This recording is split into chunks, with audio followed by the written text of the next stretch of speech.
Hello, I'm Marian Arrowsmith, and welcome to our show. Today we have Mr. Dana Magee with us to share some of his stories. Welcome, Dana. We're glad to have you. Thank you, Marian. It's a pleasure to be here. I first met you, I think, in about 1976. Yes. You were assistant principal at Boyette Junior High. Right. It's been a while back. Yes, yes. Tell us a little bit about where you grew up and how you got into education. Okay. Marian, I was born and raised in Bogalusa, Louisiana. And, of course, I attended school in Bogalusa through the 12th grade. Later, graduated from Bogalusa High, went on to Southeastern University and graduated there in 1968. And then came to St. Tammany? Well, the first job I accepted was at Bogalusa High School. I got out, and there happened to be a position to open at that time, and I accepted a position in 1968. But within 2 weeks after accepting the position, the teacher had changed her mind and asked that she be given her job back, and asked the superintendent called and asked me would I mind relinquishing the job, and then she had been there for a number of years, and so certainly I didn't mind doing it. I was young at the time, and I left there that day and went to St. Tammany Parish School System, and I stayed in St. Tammany Parish School System my entire career. And you've been at Boyette that whole time? At Boyette. When Boyette opened, I believe that was the first school on the other side of the interstate, the east side of the interstate? Yes, Boyette at the time was the only school in that area. It was considered a country school. All that area out there was considered country. And Boyette accepted children from Pearl River on one end of our boundaries to the Lake Pontchartrain on the other, to the Mississippi state line on the other. So we served a large area, and all of it was rather rural at that time. So you had people whose families were fishermen or crabbers? Oh, yeah.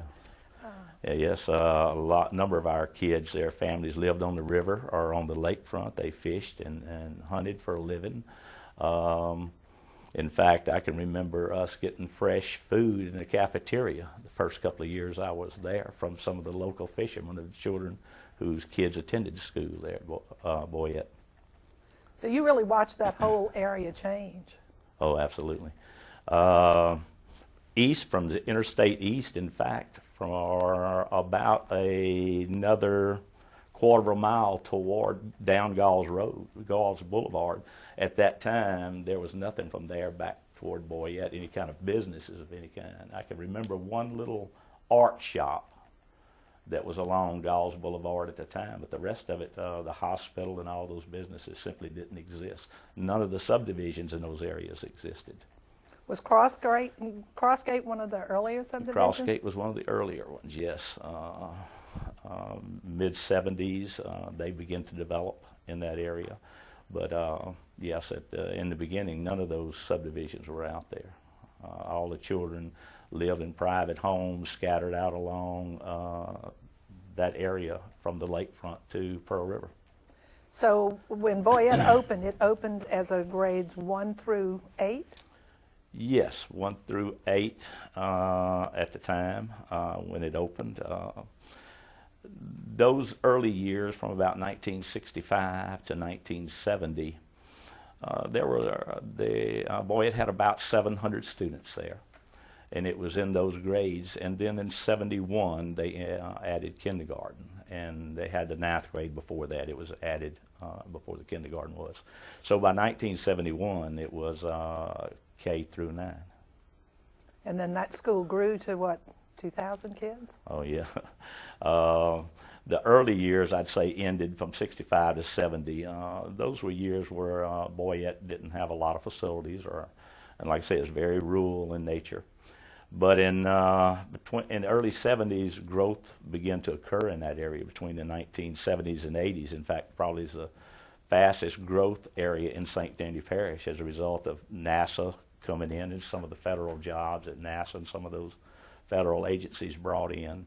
It grew very rapidly. And of course, we were without any facilities at the time. I can remember In the early years, as the growth began, we literally, I can remember serving children lunches in the hallways, where they would actually sit in the hallways with their back against the wall to eat their lunches, because the cafeteria wasn't large enough to serve them all. That's amazing. It's amazing. And then it grew to around 1980. There were about 2,000 kids, roughly, at Boyette. In fact, I think at that time, Boyette was maybe the largest school in the parish. If not, it didn't lag behind Slidell High, except maybe a few kids. We were neck and neck with Slidell High as far as enrollment was concerned at that time. So you had a lot of portable buildings. I can remember at one time we had over 37 on that site, which, yes, was a lot of portable buildings. Which is a different kind of challenge as for an administrator. It was a challenge daily, yes. So when you started there, what were you teaching? I started there teaching in math and in social studies classes in the 7th, 8th, and 9th grade as a middle school teacher. And I was a teacher at Boyette for approximately 6 years in the classroom, and moved from the classroom then to guidance counselor. When I had finished university, I had my master's degree as I left Southeastern. And I had a master's degree in counseling at the time, too. So I became one of the counselors there at Boyette after 6 years in the classroom. So you all must have gone through SACS accreditation. SACS accreditation came later, maybe late 70s. We were too busy trying to build and move portables and just find enough teachers to teach at Boyette to be concerned about SACS accreditation at that time. Although SACS became one of the anchors that anchored our curriculum program out there and led us in the 80s to what I feel like Boyette had become, and that's probably one of the premier schools in St. Tammany Parish, and probably throughout Louisiana and the South. Who was it named after? Where did Boyette come from? Boyette was named after June O. Boyette, which was a school board member in the early 60s who had passed away, and they named the school after him. If I'm not mistaken, he lived in Pearl River. In fact, I think part of the Boyette family still lives in Pearl River. Who influenced you? Who do you see as a big influence in your life as far as becoming a teacher or as an administrator? Oh, yes, a good one. I'm certain that's what I was supposed to have done with my life. I just was slow at coming to that conclusion. Well, a lot of us knew you, felt like you belonged there. Well, I was told that by people who loved me and people who I knew, but I didn't personally see that. In fact, I've had to look back to see that. Well, I hope in looking over some things for this interview made you realize how much, what a good influence you were on a lot of people. You were assistant principal for how many years? I was assistant principal for 3 years. And then you moved up as... And then I moved into the principal's job.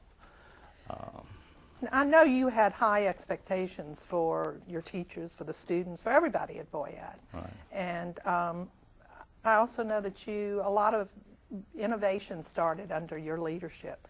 Can you share some of those with us? There were several things that we're proud of. I'd like to say that it was something that I did. That wouldn't be true. It's something that we accomplished together out there, though. Well, you were the leader that allowed it to happen and encouraged it to happen. Yes. I think probably, Marian, the thing I'm proudest of is the development and the growth of the philosophy, the fact that we would put kids first there. That's one thing I believe from the very first day I ever entered education, was that school was for children. It's about children. It's not about teachers. It's not about parents. It's not about the community. It's about children, and I believe that. I didn't express it a lot, but I taught that way in class. And later, as I became an administrator, that's the only way I could see a school function, is that if we put the children first. And I'm proud to say that after several years of that, St. Tammany Parish school system itself adopted that philosophy. And I think you may remember It was printed on all the literature, and I think St. Tandy Parish lived by that philosophy too. And we put children first in this parish, and I think that's one of the things that's helped St. Tandy Parish become the educational center it has over the years. In fact, I think you're the one that coined that phrase, is it best for kids, that we still follow today. Yeah, that's true. That's true. And I'm proud of that. And part of coming out of that was the ability or the need to recognize children for what they've done. So with that, we developed the We Can program, which is nothing but an acronym that stands for With Essential Care and Nurturing. We felt like we could do anything for children out there. And of course, I guess I'm prejudiced, but I feel like Boyette's been blessed with probably the best teachers I've ever encountered anywhere in this nation. I've encountered at Boyette Junior High School. In fact, a lot of them have gone on to become administrators in this district. In preparing for our program today, I had forgotten how many they were, but I think there are over 12 principals. Can you name some of them? Oh yeah, Miss Faust, Marilyn Faust, principal of Little Oak, was a dear friend of mine. And you asked some of the people who had an influence on me. She was one that had some influence on me. Rusty Williams at Honey Island, John Meir at Slidell Junior High, Carol Meir at Abita Springs, Coach McDermott at Sixth Ward. And I'm going to start naming them. I'm going to forget. I'm going to leave some of them out, I'm sure. Well, Israel Baptiste, I know, was one. Israel Baptiste, he and I were assistant principals together at Boyette. Mm-hmm. And when I became principal of Boyette, he became principal of Chadema, a great friend and an influence in my life too. In fact, you're talking about how Boyette began. I can remember at Boyette, my first day at Boyette, myself and Vera Jupiter and Betty Paul helped integrate St. Tandy Parish school system. We were three of the teachers who were hired at Boyette Junior High School to integrate Boyette Junior High School the year that the integration happened. And I think that was in 68, 69 for Boyette. So, yeah, there are a number of others. Like I say, John Lamarck, who's on our school board, and has been St. Tandy Parish School Board president, came through Boyette. In looking through some of the books, I noticed our present superintendent was a student at Boyette. Trey Foss came through Boyette. So there were a number of people who I think influenced and continue to influence education in St. Tandy Parish. I think got their start or began their career in Boyette. In fact, I can remember Mr. Jabbia, Pete Jabbia, started it. I'm not so sure he started at Boyette, but he taught at Boyette the first year I was there too. And later went on, he went to principal of Slidell Junior High. Stan Kelly, who was our assistant principal there at Boyette, went on to become principal at Brock Elementary and a supervisor in St. Tandy Parish system. And like I said, I know I've left some out, but well, that's quite a list. And the list is not inclusive. I've left a couple of them out, I'm sure. Well, if you think about them as we go along, feel free to chime in. So, tell us some other things that you did then. I think of something that I really thought of Boyette, and I think of you, was what you all did as far as teaming. Well, teaming was the way Boyette Junior High School initiated teaming and conducted teaming was, I think, innovative. It's new. I'm not sure it's ever been done anywhere else that I know of right now.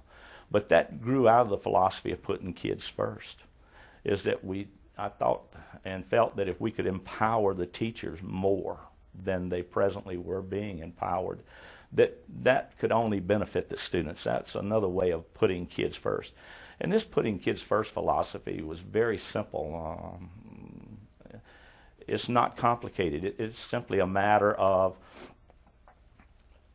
measuring every decision you make as a teacher and as an administrator against that standard. Is this decision actually putting the students first?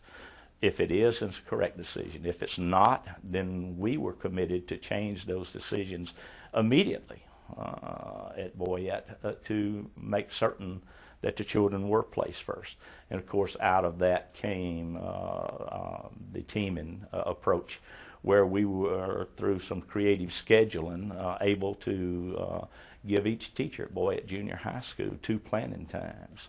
This couldn't be done. When I say creative scheduling, there are a lot of teachers at Boyette that gave up a lot to allow that to happen, in particular our physical education department and our elective department. They gave up some time so that we could increase academic time and opportunities for the teachers who were present at Boyette. So with that, each teacher was given 2 planning times, one for their personal planning to do their homework or their preparation for the classroom work. The other planning period was dedicated entirely to meeting as a group, because they all had the same time off together, and by meeting as a group they could make decisions about each child. So in the team approach, certain students were with a team for that year, or? They would be with the number of teachers they had in that grade. For instance, if it was 8th grade, we'd have a math teacher, science teacher. And Boyette, we always had a large number. Our classes were very large. It would not be unusual to have 300 kids in a 5th grade class, 6th grade, 7th, 8th grade class. Those teachers would be off together, and they all taught the same students, so that if a child had a personal problem, we could bring to bear all the expertise of those children to help in those situations, whether that problem was at home or it may be a school problem, maybe a social problem. We were able to do that. If they had a special need educationally, we could bring to bear the resources that need to be brought to bear to help a child in those circumstances. And so, yeah, I think it was probably one of the more successful programs that we had out there. What grade levels did you do that with? We did it with every grade level out there, but at the time that it developed, it was probably from 5th grade through 8th grade. So that was after Little Oak? That was after Little Oak had been created, and Miss Faust and Rusty had gone over to Little Oak. Did you, as an administrator, meet with the teams, or a counselor, or? The counselors, we all were available. All a team had to do was notify the principal or assistant principal or the counselor or whomever. In fact, we would contact a central office if a supervisor was needed, a particular team needed that type of information as a source. Then it was easy for us to get them down there to meet with them on a certain time. Yes, it was very powerful. A lot of good was accomplished out of that. Well, I can remember you sharing that at workshops and information. Believe it or not, we're still sharing it. We were at Southwest Mississippi College in Macomb about a month ago over this very subject of putting kids first. I know we have We Can going all across the country now as a result of our president. But We Can developed at Boyette back in the early 70s. It's over 30 years old, and we're proud of that too. Well, that's wonderful. The YES program was another program that I think you helped develop.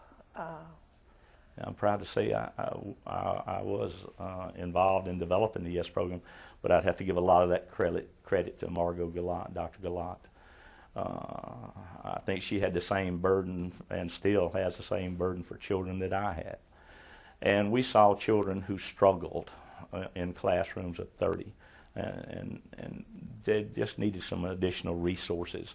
So at Boyette, we created, with her help and guidance, a We Can program that identified kids who needed a smaller classroom and who needed more one-on-one instruction from a teacher. And of course, I think part of the success of the program was the special teachers it took to do that, to go into a classroom. And a lot of those children needed love and attention. In many cases, very bright kids. Maybe they've been moved all around the country with their families for different reasons.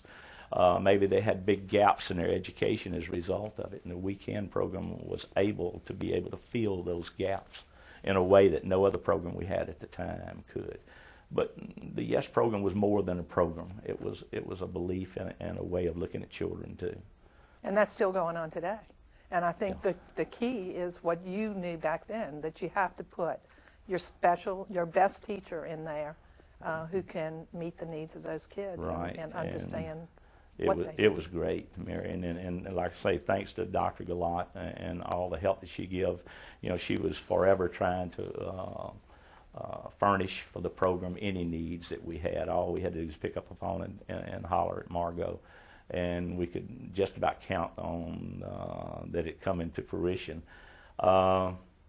Yes, I'm glad to see that it's still going on in this parish because I think it's a very beneficial program for the kids of this parish.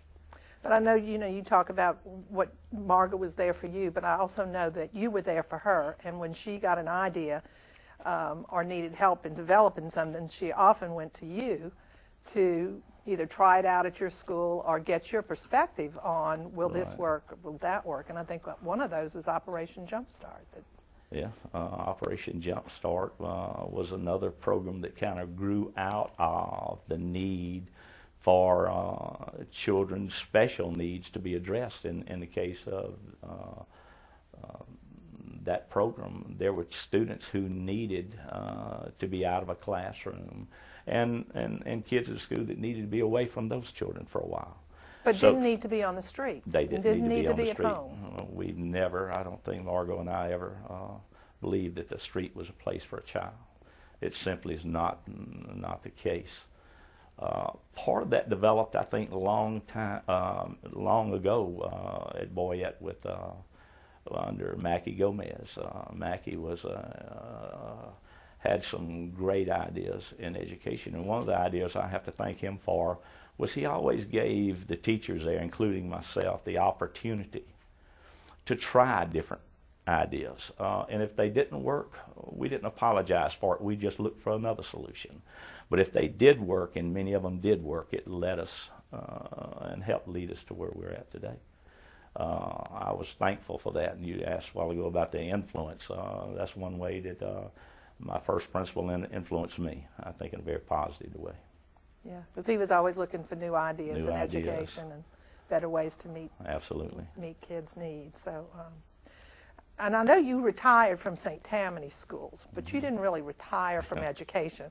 What have you been doing since you left our school system? I took a position about 2.5 years ago, about 2 years ago, at Bowling Green, which is a private school in Franklin. Great school. I swore I was not going to go back in education when I left Boyette, and in fact, my wife is always picking at me because when I left Boyette, I've never been back to Boyette. I've never even driven by the school. Oh, wow. I've never seen it. I've never laid eyes on it since I left in 2002. And she always says, aren't you even curious? I said, no, not really. I felt like the people and the teachers that were there, and myself included, you do what you can do, and then when you leave it to someone else to do, either to carry it on or perhaps go on to bigger and better things. So I was determined I wasn't going into education anyway, but I let several friends talk me into going to Bowling Green, and it was a blessing. It was a real blessing for me. I'd stayed away and travel and did the hunting and the fishing and the outdoors, which I love doing. But part of me missed that contact with the children. It's in your blood. Yeah, and they asked me to come up there to school just to take a look before I made a decision. I made the mistake of going and looking. And when I walked up and down those hallways and saw the faces, and Bowling Green's pre-K through 12th grade with 300 students. Oh, wow. I kind of laughed with them because I would share with them that at Boyette I had the whole 5th grade bigger than the whole school, But there was a look and a hunger in the eyes of those children I saw there that I couldn't say no to. So for 1.5 years, I've been an administrator at Bowling Green. In fact, I just retired from there for the 2nd time, and I hope for the final time. But we'll see what life brings you. When one door closes, there are usually several more that open up, and I'm sure some will open up with your knowledge and expertise. You saw a lot of changes in our testing program over the years. I've not been a big fan of testing, and anybody that knows me knows that. Yes, I believe in the scientific approach to everything, and I think there are things to be gleaned from the testing program, but I'm just not a big fan that we need to make decisions about children based on those type of results. Somehow we have to look into the heart and the soul of the child, look into the eyes, and be there for them. So much is going on with children nowadays. It's just crippling this parish, this nation. My heart goes out to them. And I know that, of all the problems we face in this country, until we put the children of this country before everything else, it's not going to work out. It's simply not going to materialize the way we would hope that it would. And of course, without doing that, we're sacrificing our future and the future of our children as a result of it. Let me share this with you with Boyette too. I kind of look at Boyette in three phases. Early phase, when the kids come from the bayous and the rivers over there, before there were subdivisions and before there existed Galls Boulevard. The middle years were growth years that we're talking about. But then in the 80s, we began to partition Boyette, and several schools grew out of Boyette, including Little Oak, in kindergarten through the 4th grade, or I think maybe even the 6th grade at one time. And then out of that developed Honey Island, Cypress Cove, and North Shore. And when we left, Boyette was still feeding 3 high schools. We fed Salmon High School, we fed North Shore High School, and we fed Pearl River High School. It's one of the few feeder schools that fed 3 high schools the way they did. They don't feed Pearl River anymore, do I'm they? not sure if they do or not. I don't know. I know at one time, for many years, we fed Pearl River. But I don't know if they do now or not. You were talking earlier about some of the people that had come through Boyette and moved on up in our district. You want to, some of those names I think have come to mind. I told you I was going to leave some of them out. Okay, well, let's put them in. But I brought some notes. That's good. I want to make sure I mention them. Tassie Wall, who's principal of Cypress Cove, came through Boyette. And now is in central office. Oh, okay. Retiring. I didn't know that. Retiring as of the end of July. Well, congratulations, Tassie. Roxanne Lagarde is principal of Shane Middle. She was a Boyette teacher. And then at Chafuncta Middle. And now she's in central office. Oh, she's in central. Okay. Gwen Wade, who was principal of Alton Elementary. Bill Thomas, who's president of the school board in Hancock County, or school board member, I think, not president, in Hancock County, Mississippi. Of course, Tiger, a member of your staff up here. And Tiger come along at a time, and I'm maybe going to embarrass you a little bit, but I'm going to take advantage of you, Tiger. He come along at a time that I really needed the personality that exists, and I think you know what I'm talking about. He never had a bad day. He always lifted me up every time I was around him, and I thank him for that. He often lifted us up at the administrators' retreat, too. Yeah, oh, absolutely, absolutely. Fun things. He kept things interesting, and I appreciate that. Who else? Barbara Schofield. Barbara Schofield. Oh, don't let me forget Barbara. Barbara waded through and went through many, many things with me. I've shared with my wife more than once that she may know more about me than my wife even knows. That's how close Barbara and I were for all the years that she was there. And there was no job that you could give Barbara that she couldn't do. It didn't matter if it was academic or sports related. And of course, she related to the kids and the parents real well. And so, yes, my heart goes out to her. John Meir, who's now deceased. John passed away about a year ago. John was an assistant principal for me for years, and I love John. John went through a lot with me. Those early first couple of years as a principal at Boyette were hard years. And John was there and always there when I needed him. And so, anytime a school experiences the kind of growth that you all experienced, it's difficult because you spend so much time dealing with growth issues. Where are you going to eat? Where are they going to play? What are the duty schedules going to be? And yeah, it was almost explosive growth too.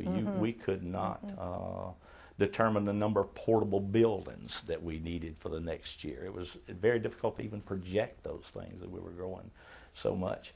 But one of the things too I would like to recognize is the parents of that community out there. And I don't say this lightly.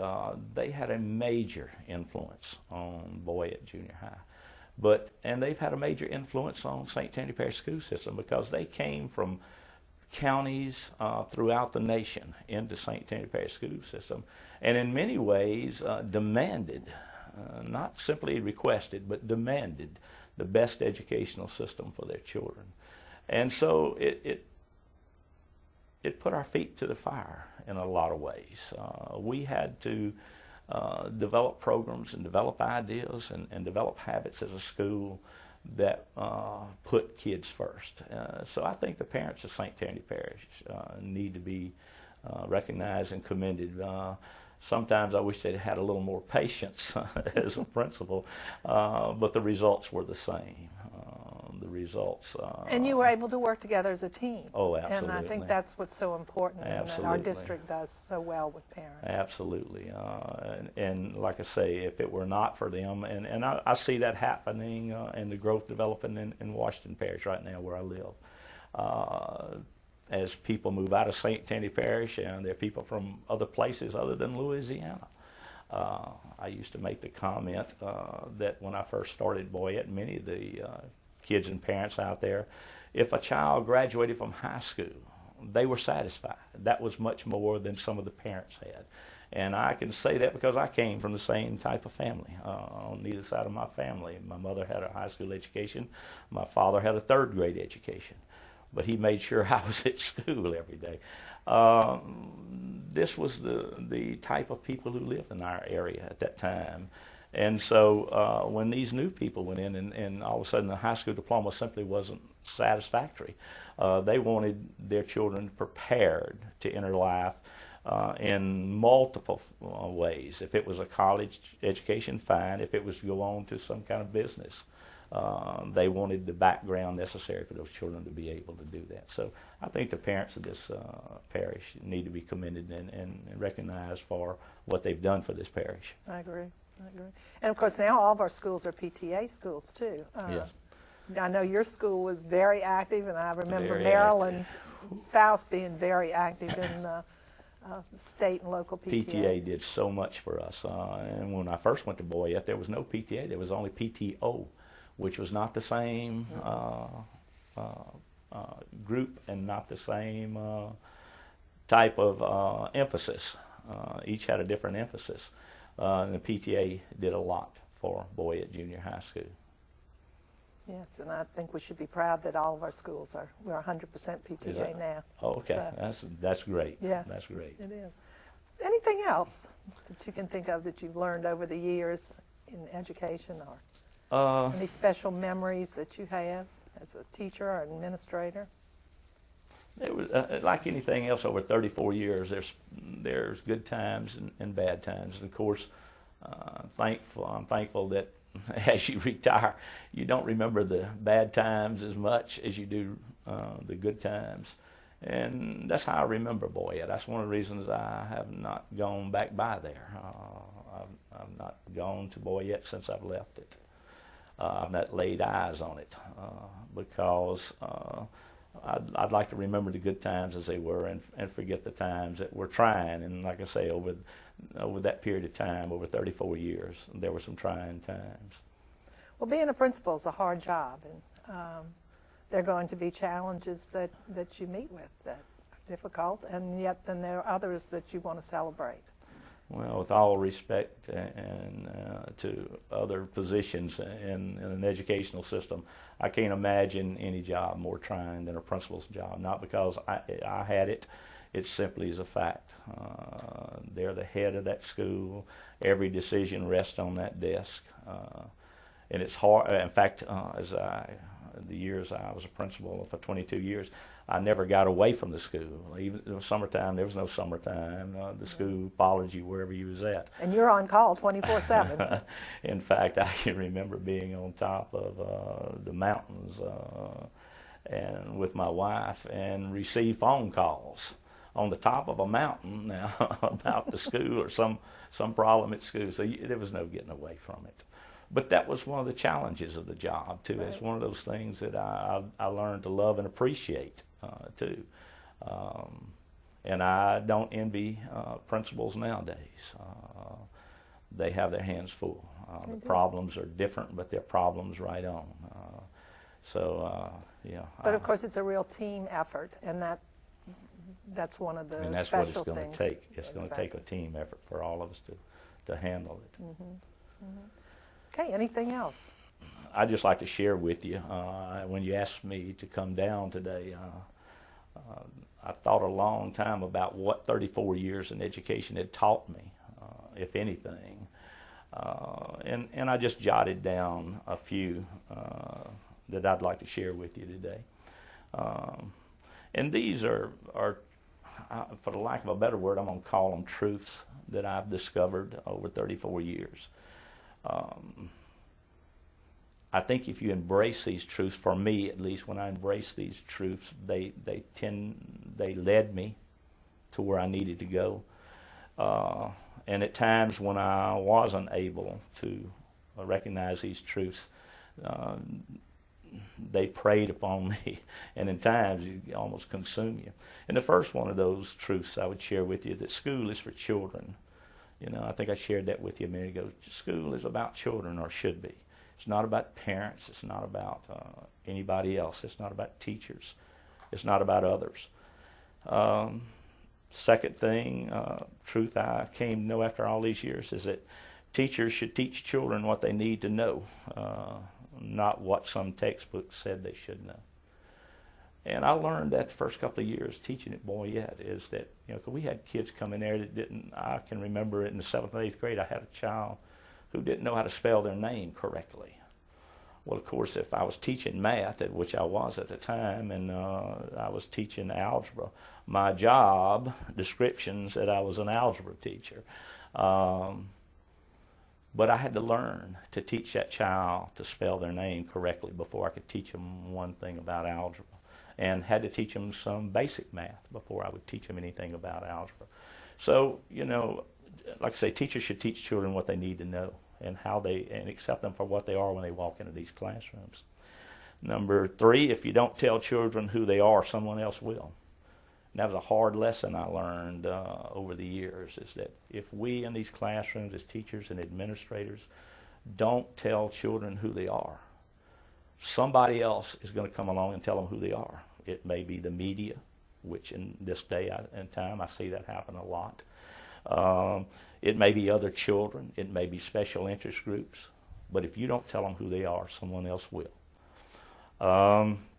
Say a little bit more about that, Dan. You don't want me to say too much about that. 'Cause I think that's one of the things that's damaging the children of this country right now. And when you see the failure of the American family the way you see it right now. So it's very difficult for parents to tell children who they are. So in a lot of cases, parents don't know who they are. So when they don't do it, and they relegate to the television, or to, it can be any special interest group, their children, then they're going to be told who they are. If we don't tell them about drugs, for instance, and tell them what drugs can do honestly to them, then it may be someone on the street corner that's going to tell them how great it's going to make them feel. So they have to have information to go on, and it's incumbent upon us to be able to do that for them, I think, as a school. And as teachers in a classroom. I know as a math teacher, I wasn't hired to do that. At least it wasn't in my job description.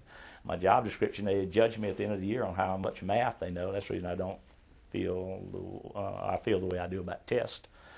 They never asked them, did you know how to spell your name correctly now, because there was a teacher in your life that taught you how to do that. Another truth I found after 34 years, that it's a teacher's responsibilities for effort, not outcome. And right now we expect so much from our teachers as far as outcome is concerned. And I found after 34 years, their responsibility is not for outcome. Their responsibility is for effort. But without that effort, there's no outcome. And I'm sure and I feel like these teachers need to recognize that too. Fifth thing I found in all these years is that in the field of education, there are teachers and there are instructors, and the difference is critical. One of those people prepares students, the other disseminates information. And I've run across that as principle all my life. I think one of the best things in St. Tammany Parish, as far as our school board and our central office staff has helped the school system, is when they empowered principals in this parish to hire and fire and put that responsibility on the principal. And that's where it should be. Because over the years, I found there's two kind of people that walk in the office wanting a job. And one group I'll call instructors, one group I'll call teachers. And sometimes it's hard to recognize that difference till you see them in a classroom. But I clump instructors as those individuals who walk in a classroom who want to disseminate information. They teach the subject or they teach a book. There are other people who walk into a classroom I'll call teachers who teach children. And whatever those children need, they're wanting and willing and able to do to them. Sixth observation I made is that children would rather play for a losing team than sit on the bench for a winning team. And it took me years to figure that out. That's critical too to education, that every child be given some reason to come to school every day, some reason to succeed every day. In fact, I've seen children that come to school, I would give them an A simply because they walked in the front door. Because as you investigate what has occurred for them the night before, I know I couldn't have come to school the next day, yet they managed to come to school and make a difference. Next, I heard once that for a child to be lost to a fatal disease is a tragedy. And I learned this early in my career also. But for a child to be lost to our resistance to work together as teachers, to our misplaced values, and there's teachers in classrooms today that I don't know why they're there. I'm not sure they do. To our ignorance or to our prejudices is an atrocity. And I see that occurring almost on a daily basis in education nowadays. Next thing I found out about education is you can love God only as much as you love the least of the children you teach or serve. It took me 34 years to learn that one. I'm not sure I didn't learn that in going out the door at boy yet. But you can only love God as much as you love the least child who walks in that door every day. Another truth. For teachers to succeed, they must always remain the most effective teacher in their classroom. And too many times nowadays, I feel like teachers are capitulating their role as a leader in that classroom, perhaps to other kids, perhaps to different values. But if you're going to be an effective teacher, you have to be the most effective teacher in your classroom. It can't be another child. It can't be a teacher across the hall. But when you encounter unyielding circumstances as a teacher or as an administrator, you need to remember the words of Abraham Lincoln. And I found these words after that incident, but they meant so much to me. And those words by Abraham Lincoln, he said, "I've been driven many times to my knees by an overwhelming conviction I had no other place to go." It was a little bit comforting later when I found this quote by Abraham Lincoln that didn't, here he is running the country, in the middle of a civil war, and at a war that more Americans died than all the wars put together. And he says, too, the only place he could find an answer was when he got on his knees.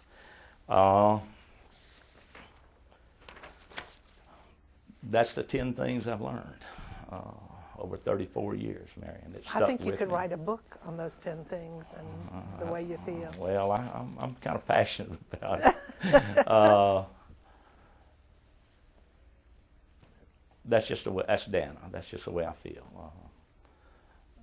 And I know some of those beliefs are not shared by everybody, and I respect that. These are simply my truths that I found out.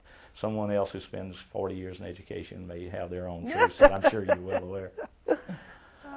Well, my final question that I always ask is if you were going to give some words of advice to somebody going into education or a new teacher or a new administrator, what would you say to them? And I think you've just answered that by those 10 things.